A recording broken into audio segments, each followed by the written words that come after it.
अस्सलाम वालेकुम स्टूडेंट्स, हमने जो चैप्टर स्टार्ट किया हुआ था ग्रेविटेशन, तो उसका जो नेक्स्ट टॉपिक है वो है मैस ऑफ अर्थ। हमने जो फार्मूला देखा था वो ये था, gravitational force of earth F is equal to G M E M over R square. Means के इस फार्मूला के थ्रू हम इन सारे वेरिएबल्स में से कोई सी भी चीज़ जो हमने फाइंड आउट करनी है वो हम कर सकते हैं।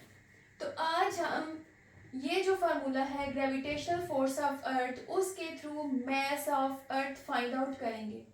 तो उसके लिए कंसीडर करते हैं हम एक बॉडी ऑफ मैस m, वो है अर्थ के ऊपर, और जो उसका डिस्टेंस है from the centre of earth वो है r, means radius of earth, और उस बॉडी का मैस है m और उसका वेट w नीचे की जानिब एक्ट कर रहा है, क्योंकि वेट हमेशा जमीन की तरफ या नीचे की जानिब ही एक्ट करता है। और एम ई क्या है, मैस ऑफ अर्थ। अब हम इस फार्मूला को कंसीडर करते हैं। एक चीज जो मैं आपको काफी दफा बता चुकी हूँ कि फोर्स, वेट और टेंशन ये सब सेम है, इनके यूनिट्स भी सेम है। तो हम क्या करेंगे कि फोर्स को वेट के इक्वल कर लेंगे, और वेट का फार्मूला आपको पता है W is equal to M into G. इसका मतलब है कि हम इस F की जगह पर mg लिख सकते हैं। क्यों? क्योंकि फोर्स और वेट दोनों इक्वल हैं, इसलिए हम इस F की जगह ये mg यहाँ पर लिख लेंगे। तो जो इक्वेशन नंबर 1 हमने लिखी थी वो बन जाएगी mg is equal to G M E M over R square. अब आप देखें कि कोई ऐसी है कोई वेरिएबल इसके अंदर जो कि यहाँ पर कैंसिल हो सकता है। तो यहाँ पर आप देख रहे हैं कि m और m ये सेम है, ये हम कट कर देंगे, ये कैंसिल हो जाएंगे। उसके बाद हमारे पास बच जाएगा g is equal to G M E over R square. हमने फाइंड क्या करना है, mass of earth. Mass of earth उधर ही रखते हैं, यहाँ पर g है, r इधर डिवाइड हो रहा है, इक्वल के दूसरी साइड पे जाकर ये हो जाएगा मल्टीप्लाई। g यहाँ पर मल्टीप्लाई हो रहा था, इक्वल के दूसरी साइड पर जाके वो क्या हो जाएगा, डिवाइड। तो फाइनल फार्मूला हम उसको लिख लेते हैं, M E is equal to G R square over capital जी।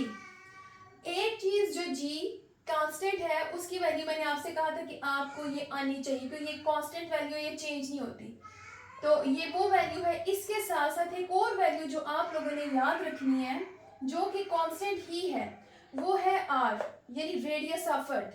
जो रेडियस ऑफ अर्थ है उसकी वैल्यू भी आपको जुबानी आनी चाहिए, और वो है 6.4 multiply by 10 raise to the power 6। r का यहाँ पर स्क्वायर है, यानी r की वैल्यू हम स्क्वायर में ले लेंगे। अब आपने सॉल्व किस तरीके से करना है, ये मैंने कुछ स्टेप्स बीच में से स्किप किए हैं ताकि वीडियो ज़्यादा लंबी ना हो। 6.4 को आप उसका स्क्वायर ले लेंगे, या 6.4 को 6.4 से मल्टीप्लाई करें या स्क्वायर लें, इट्स अप टू यू। और ये जो 10 की पावर 6 है आप इसको 2 से मल्टीप्लाई कर लेंगे। 6 2 ज़ा 12, तो ये हमने यहाँ पर 10 रेज टू दी पावर 12 लिख लिया। ये जो नीचे वैल्यूज नज़र आ रही हैं आपको, ये -11 है, ये हम ऊपर लेकर जब जाएंगे तो माइनस प्लस में चला जाएगा। और फिर आपने क्या करना है, इसका जो स्क्वायर लिया उसका स्क्वायर है उसे 10 से मल्टीप्लाई करेंगे और 6.673 से डिवाइड कर लेंगे, तो हमारे पास कुछ इस तरह से वैल्यूज आ जाएंगी। अब हमने इसको स्टैंडर्ड फॉर्म में कन्वर्ट करना है, तो पॉइंट को हम 6 के बाद लिखेंगे। तो एक स्टेप हम राइट से लेफ्ट साइड पर आए हैं, तो ये पावर जो होती है या एक डिजिट जो हम मूव करके आए हैं, मीन्स कि जहाँ नया पॉइंट लगाना है और जहाँ पर पहला पॉइंट था उसके दरमियान सिर्फ एक डिजिट है।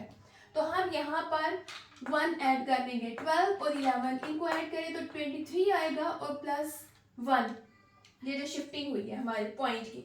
तो हमारे पास जो फाइनल वैल्यू आ जाएगी वो है 6.329 multiply by 10 raise to the power 23 plus 1 means 24। ये हमारे पास फाइनल वैल्यू आ गई है, जो कि किसका मैस है, अर्थ का मैस है।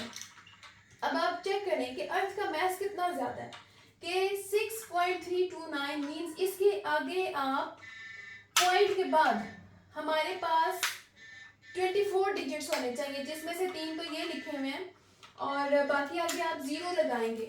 तो उसको आप कैलकुलेट करके चेक करें कि वैल्यू क्या बनती है, मतलब हम उसको शायद काउंट भी नहीं कर सकते, ज़मीन का मैस इतना बड़ा है।